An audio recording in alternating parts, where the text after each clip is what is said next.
전주시 덕진 선별진료소에 근무하고 있는 조은영입니다. 겨울철에 들어서면서 추위와 확진자 증가에 따른 검사자 수가 갈수록 많아지고 있습니다. 12월 들어서 하루 3,400명 이상에 대해 검사를 하고 있습니다. 장기간의 야근과 휴일 근무도 지치지만 그럼에도 저희 직원들은 상황이 호전되리라는 희망으로 선별진료소 업무에 임하고 있습니다. 전라북도 부안소방서 부안119 안전센터에서 119 구급대원으로 근무하고 있는 소방장 김규현입니다. 환자 응급처치 및 환자 이송 업무를 맡고 있습니다. 지금은 이제 따로 전담 구급대가 있어서 하고 있지는 않는데 예전에 대구에서 유행했을 때 그쪽에 파견을 나가서 그쪽에서 이송한 적이 있습니다. 방역복을 입고 이제 이송을 하고 그다음에 직접적인 접촉이 아니기 때문에 걱정은 따로 해보지 않은 것 같아요. 그런 걱정보다는 이제 저희는 이제 도움을 드리러 가는 입장이기 때문에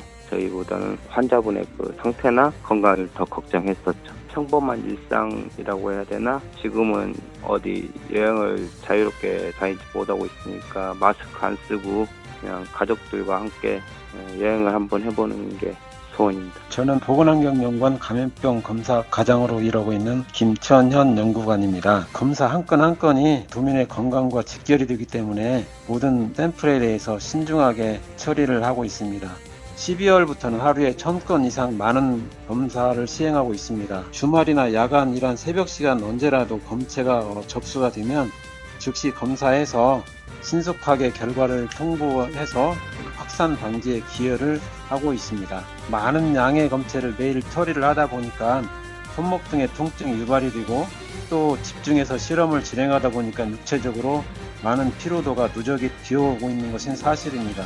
저희가 기존에 하고 있던 특정 감염병 검사나 연구도 소홀히 할 수는 없습니다. 그래서 저희 감염병 검사과 인력만으로는 많이 부족한 상황입니다. 치료제가 나오더라도 검사는 계속해서 진행이 될 거라고 생각이 되어지고요. 또 다른 신종 감염병 출현을 대비해서 지속적인 연구를 실시를 하여야 된다고 생각을 합니다. 안녕하십니까. 페트롤전북의 함윤호입니다. 저희 페트롤전북에서는 코로나19 속 어려움을 함께해온 보건과 행정, 소방, 학교, 소상공인 등 현장의 전사들과 함께한 특집 방송을 전해드리고 있는데요. 오늘은 도민의 건강과 안전을 위해 잠 못 이루고 있는 행정의 목소리를 전해드리겠습니다. 함께 들어보시죠. 보건의료과장이라는 그 직책이 저희가 보면 대표성이 있어서 정말 많은 역할을 하고 계실 거라고 알고 있었습니다만 오늘 말씀 들으니까 그 일부의 한 부분을 담당하고 있습니다 라는 말씀을 하셨습니다. 브리핑을 통해서 과장님의 얼굴이 많이 알려져서 전북의 정은경이다. 물론 외모는 박찬호를 닮았습니다만 저희가 뭐 웃을 수 있는 상황은 아닙니다만 그래도 우리 과장님 수고 많이 하신다는, 또 과장님과 함께 하시는 행정의 많은 인력들 수고하신다는 말씀 드리면서 과장님의 발제를 좀 들어봐야 될 텐데, 제목을 위대한 전북 도민들에게 바랍니다라는 제목으로 말씀하실 게 많으신 것 같습니다.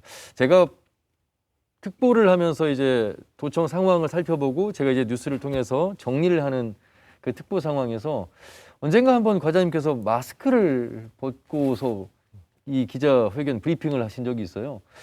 저분이 왜 마스크를 벗으실까? 아마 도민들께 하고 싶은 말씀이 무엇인지 행동으로 보여주신 메시지가 아니었을까. 그래서 상당히 인상적이었습니다. 오늘 아마 도민들께 바랍니다. 위대한 전북 도민들께 바랍니다. 내용도 의미가 있을 거라고 봅니다. 과장님, 말씀 좀 해주시죠. 예, 제가 언젠가 턱스크를 이렇게 한 적이 있습니다. 보여드리기 위해서요. 우리가 마스크를 하는 이유가 자신을 보호하기 위해서, 그리고 주변에 있는 상대방을 보호해 드리기 위해서. 왜냐하면 이 코로나19라고 하는 게 비말, 침튀김에 의해서 전파가 되는 건데요. 환자인지 아닌지는 검사를 통해서만 알 수 있습니다.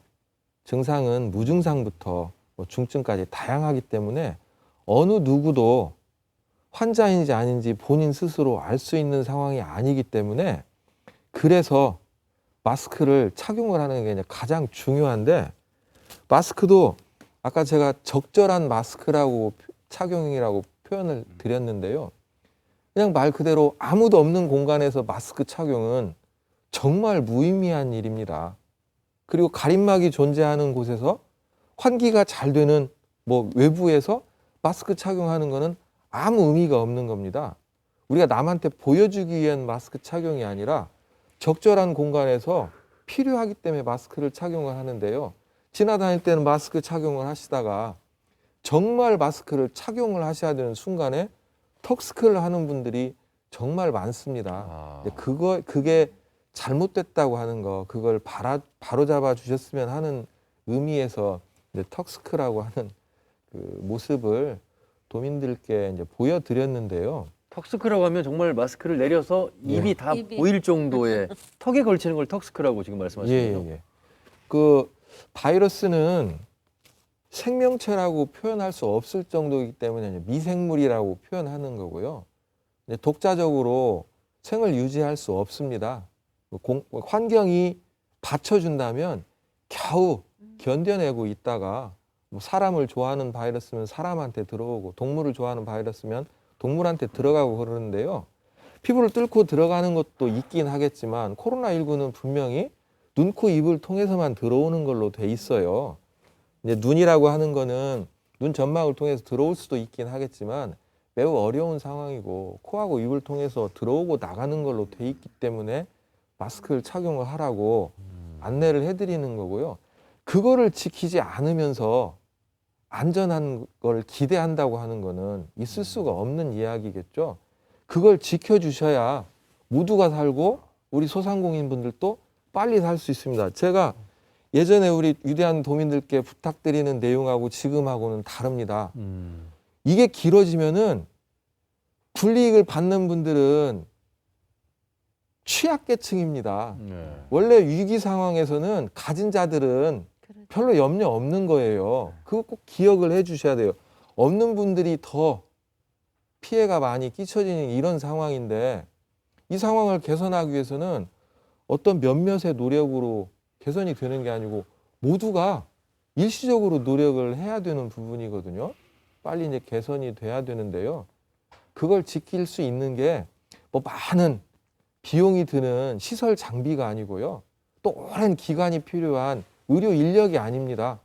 그냥 우리가 순간순간 내가 이 상황에서 뭘 지켜야 될지 그것만 잠깐 고민하고 지켜주시면 일주일 이내에 분명한 효과가 나타날 수 있거든요.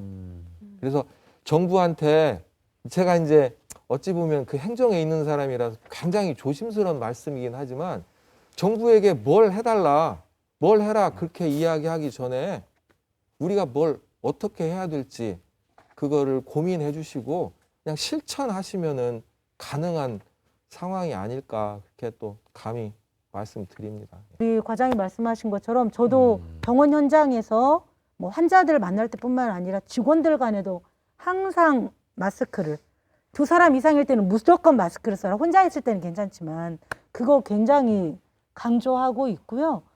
실질적으로 저희 사례에서도 마스크를 쓰고 오랜 시간 접촉했어도 전염 사례는 없었거든요. 참 정문환 과장님도 의사로서 좀 하신 말씀 많으실 것 같습니다. 이제 우선은 지금은 어느 누구도 이게 지금 겪어보지 못했던 그런 바이러스 형태고 또 너무나 감염력이 지금 대단하고 뭐 전에 메르스하고는 뭐 비교가 안 될 정도로 감염력이 대단한 바이러스란 말이에요. 우선은 기대하는 것이 그 백신을 기대를 하고 있지만은 그때까지는 뭐 지금 같은 열심히 이제 서로 모든 사람들이 각 분야에서 노력을 해야겠죠. 이제 백신 이후에 이제 이게 정말로 가능하다면은 다행인데 가능하지 않다면은 이제 어떨까 이제 결국은 그때는 코로나와 같이 하는 아까 어떤 분이 말씀하셨는데 위드 코로나라는 개념을 또 한 번은 어느 누군가는 준비해야 되지 않을까. 만약에 코로나와 같이 가는 세상이 된다면은 어느 정도의 이제 바이러스는 독감처럼 어느 정도 그 심각성은 좀 줄이면서 같이 갈 수 있는 방법들.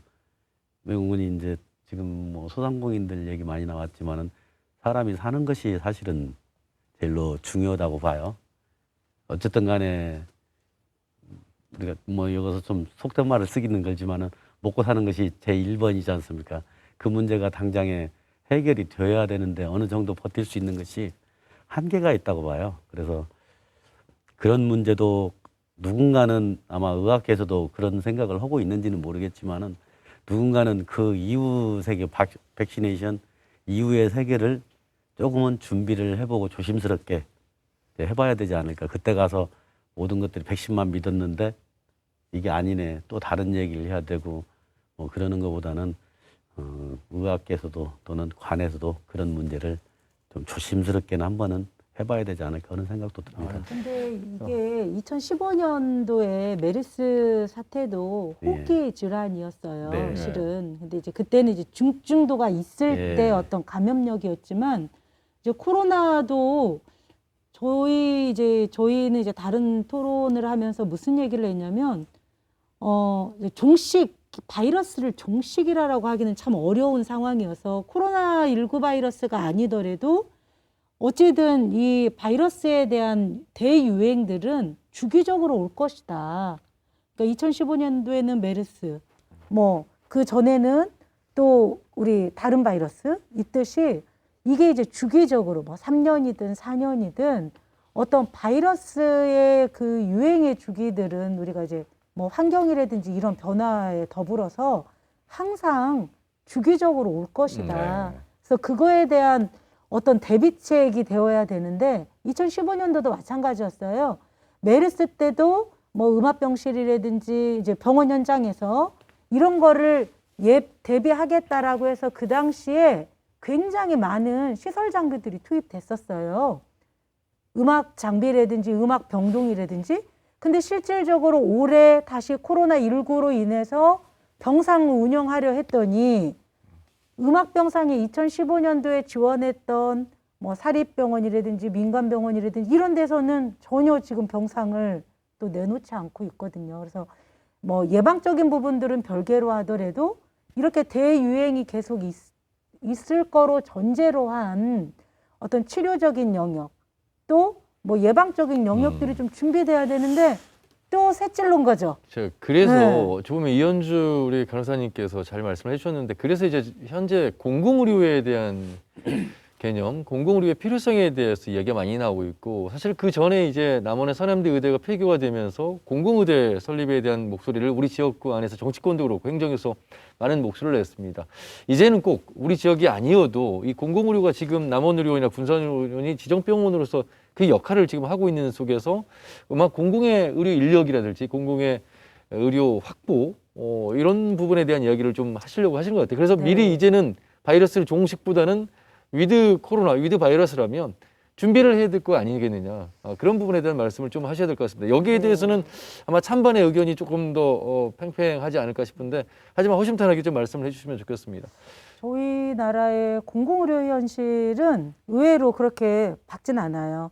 일단은 공공병원의 병상, 공공병원이라고 하면 국립중앙의료원 크게, 그다음에 그 산하의 지방의료원들, 국립대, 보훈병원, 접십자병원을 저희가 크게 공공병원이라고 하거든요. 근데 이 병상이 전체 병상의 10%밖에 안 되고 있어요. 대부분 이제 OECD 국가들의 보면 그 공공병상들이 30% 정도 다 확보가 되어 있는데 저희는 지금 10%밖에 안 돼 있는 상태고 실질적으로 이번 코로나 사태에서도 보시는 것처럼 처음에 이제 집단 감염이 발생했던 대구 지역을 보면 5천 명에 대한 그 확진자들이 있었어요. 대구 경북의 병원의 병상은 4만 병상입니다. 4만 병상인데 5천 명을 수용하지 못해서 집에서 대기하고 있다가 사망하는 사례들이 발생했어요. 그리고 전담병원이 65개가 전담병원을 이제 그 소개시키고 전담병원으로 준비해라 라고 하면서 만들어진 65개 전담병원 중에 35개 지방의료원들이 이제 50% 이상 이 역할을 담당한 거죠. 그러니까 대구 경북 지역에서도 지금 수도권도 마찬가지예요. 입원할 병실이 없는 게 아니라 병상은 많지만 코로나 확진 환자를 받아줄 병상이 없는 거예요. 실질적으로 그래서 대구 경북 지역에서 이제 그 병상이 좀 여유가 있는 뭐 군산이나 남원에 환자를 이송한다거나 이런 사례들이 발생했던 거고요.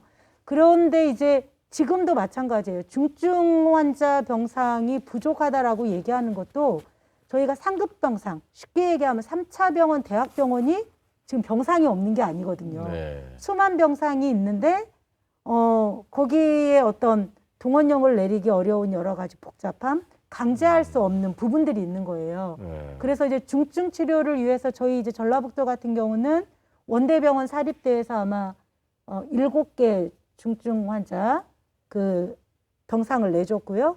전북대병원이 국립대임에도 불구하고 처음에 8개 병상 중증을 줬다가 지금 15개로 추가하고 일반 병상을 25개 정도 지금 추가해서 내준 상황이거든요. 그리고 이제 남원 군사는 전체 병상을 내준 상황이고 네. 그러다 보니까 이게 공공의료기관이 아니면 정부에서도 어떤 이 집단 감염이 있을 때 컨트롤할 수 없는 시스템이 안 되는 거죠. 실질적으로. 그런데 다행히 저희 전라북도는 남원의료원과 군산의료원이 지방의료원이 감사하게 존재하고 있어요. 그런데 대구 지역에서도 기존에 있었던 접시자 병원을 뭐 폐쇄했다거나 또 심지어는 진주 경남 쪽에 있는 그렇죠. 진주의료원을 폐쇄. 폐쇄했다거나 이러면서 실질적으로 그 지역에서 코로나 환자를 수용할 수 없는 그런 네. 사례들이 굉장히 많았거든요. 광주도 마찬가지예요. 그렇죠. 과장님, 네. 저희가 이제 이 방송을 하면서 제가 느낀 것 중에 하나가 우리 시민들은 코로나 환자를 위한 전담 병원이 있을 거라고 보고 또 코로나 환자를 전담할 인력이 있다고 생각을 해요. 근데 오늘 말씀 들어보니까 그렇지 않은 것 같아요. 코로나 상황 속에서 다른 일반 환자를 보던 의료 인력이 코로나 환자를 좀 보게 되는 그런 상황인 것 같아요. 그러면서 공공의료의 우리 전북의 현실은 어떠한가와 더불어서 함께 좀 말씀을 해주시면 좋겠습니다. 예. 뭐 질병에 대응을 할 때 전담 병원, 전문 병원 있을 수 있습니다. 네. 하지만 어떤 특정한 과목만, 어떤 특정한 질병만 보겠다고 하면 그게 없을 때는 어떻게 활용을 하겠다는 건지 그런 네. 고민들도 필요하거든요. 그래서 사실은 굉장히 조심스러운 부분인데요. 코로나 환자분들을 모시기 위한 병상이 따로 있는 게 아니고 코로나 환자분들을 돌봐드릴 수 있는 의료진이 따로 있는 게 아닙니다. 기존의 다른 질환들을 돌봐드리는 병상이고 돌봐드리는 의료진입니다. 코로나 환자분들이 발생을 하니까 그분들을 돌봐드리기 위해서 다른 내용들을 일부 제쳐놓고 참여하고 있는 내용입니다. 우리 군산의료원이 400병상이 넘습니다. 네. 그런데 코로나 환자분들을 맞이하기 위해서 병상 구조를 바꾸게 되면은 200명도 채 수용을 못합니다. 네. 의료진도 훨씬 더 많은 의료진이 돌봐드려야 되는 상황이고요. 그래서 효율성이 매우 떨어지는 내용들이거든요.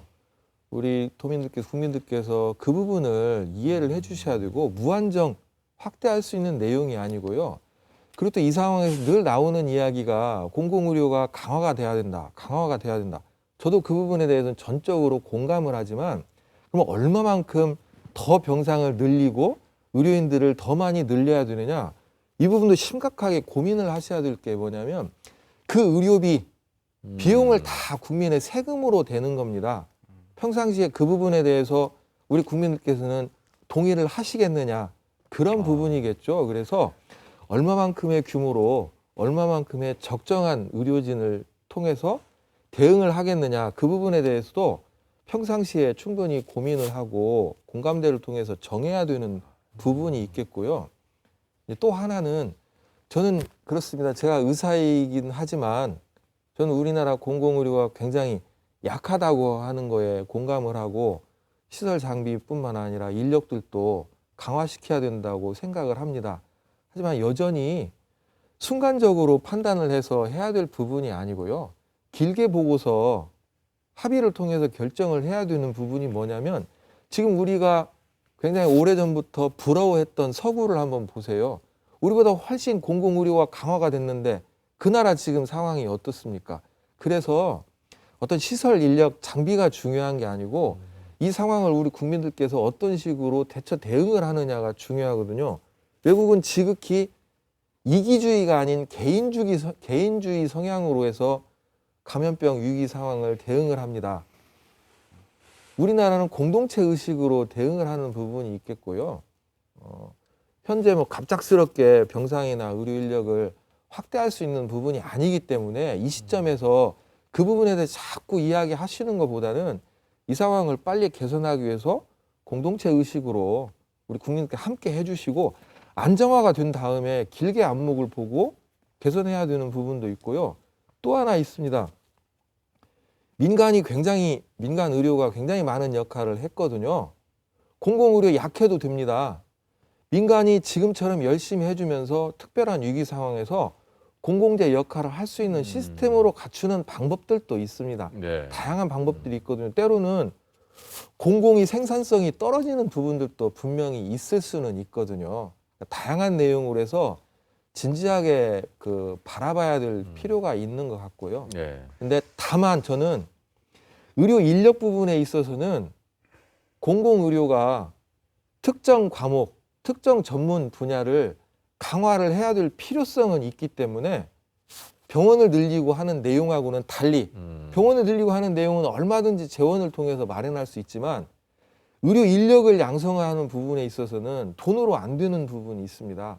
그래서 이제 그게 시장 논리에 네. 좀 적합하지 않는 우리 의료계에서도 3D가 있거든요.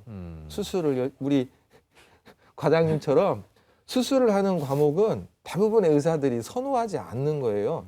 그런 데는 공공의료 거기에 충분한 가점이 함께 해야 네, 되고요. 네. 뭐 그런 내용으로 깊이 있게 다뤄졌으면 좋겠습니다. 공공의료 말씀을 하시다가 이제 강영석 과장님이 계속 말씀 도중에 정문환 과장 눈치를 많이 보시는데 그런데 남원의료는 공공의료에서 근무를 하십니다만 의사분들의 또 공공의료의 사고는 좀 달라서요. 이 부분에 대해서 말씀 들어보겠습니다. 그래서 이제 뭐 공공의대 얘기도 나오고 그러는데 어떤 목적을 가지고 길러지는 그런 의사가 처음에 들어올 때 정말로 그런 목적의 한목적성을 가지고 여기에 지원을 할까? 가령 공공의대였다면 공공의료에 뭐 10년을 뭐 해야 되고 정말로 성실히 해야 되고 이런 것들에 대한 정말로 이 사람들이 충분한 고찰을 하고 여기에 들어오게 될까? 사실은 저는 거기에 대해서는 굉장히 회의적이거든요. 고등학교 졸업할 때까지 오로지 뭐 성공, 좋은 대학, 사실은 의대가 그중에 좋다니까 변호사가 좋다니까 뭐 이런 식의 사실은 우리 부모님들 생각과 그런 생각에 맞춰서 아무 생각 없이 모르겠어요. 이제 제가 좀 비하하는지는 하여튼 열심히 공부만 하다가 의대 들어와가지고 공공의대 들어와가지고 이분들이 의대를 들어온 것인지 정말로 공공의대를 들어온 것인지 그분들이 정말로 알고 들어오는 것일까 뭐 이런 생각도 좀 해보고 그렇게 들어오신 분들이 정말로 공공에 한목적으로 이렇게 일을 정말로 열심히 해주실까?